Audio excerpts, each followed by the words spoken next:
Sa may mga katanungan dyan kung paano ba talaga mangongolekta ng mga shell na ganito.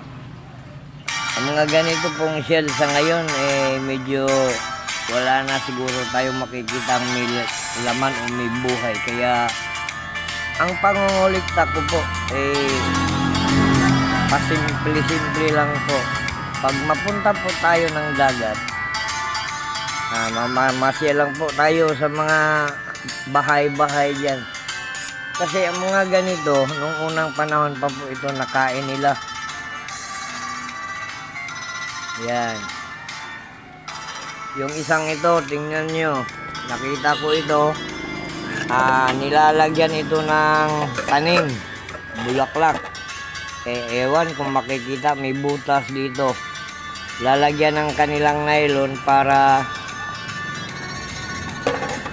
ihang dun sa kahoy na kanilang nilalagyan. Pag ganun ang forma nito, sa may tanim pa siya.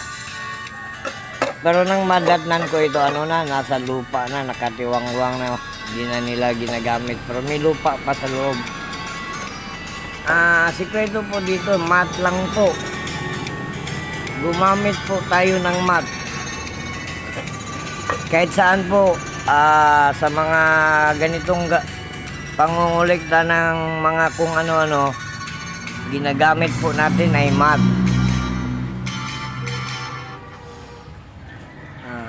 Halimbawa, mapasyal ka ng dagat, maliligo kayo, mga beach ganon, mamasyal tayo sa mga bahay-bahay.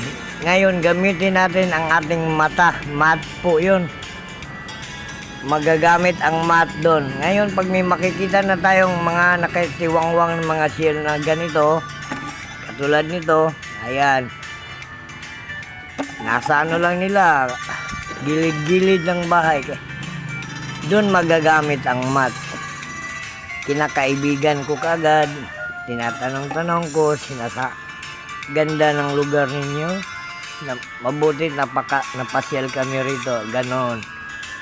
Kaya, ayun, mapunta ang usapan dito. Kadalasan, binibigay nila. Nagbibigay na rin lang po tayo ng kaunti para naman po pangkonsuelo sa nakuha nating mga ganito. Hindi po kasi na nila ito ginagamit. Ito, nilalagyan din ito ng tanim. Ayan, may kunyari, koronat mata pa na ginawa. Art din po kasi ito sa kanilang bahay, palamuti rin. Dekorasyon ng kanilang bakura noon na nawala na rin ang gana sa katagalan, nagsawa. Ayun. Ibinaba na, pinabayaan. Kaya ano na rin natin. Nagbibigay lang din po tayo ng konting halaga para naman po pangkonsuelo. Pero una-una, mat talaga. Aligid-aligid yung mat natin, mata sa palibot habang naglalakad. Binabahay-bahay ko po pag napunta ako ng beach, kaya nagkaroon ako ng ganito karami. Pero hindi po lahat na bahay may ganon, may ganito. Maraming bahay na rin ang napuntahan ko nito. Ang isang maganda rito, itong mga maliliit, shiny ito sa personal. Iwan ko dito sa camera ko kasi mumurahin lang din po itong ating cellphone. Kaya ito lang ang makayanang ipapakita sa inyo. Yan. Alam nyo na kung paano maghanap. Mat po.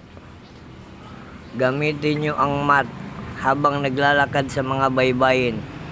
Mata po. Yung mata natin ang paganahin. Mat po.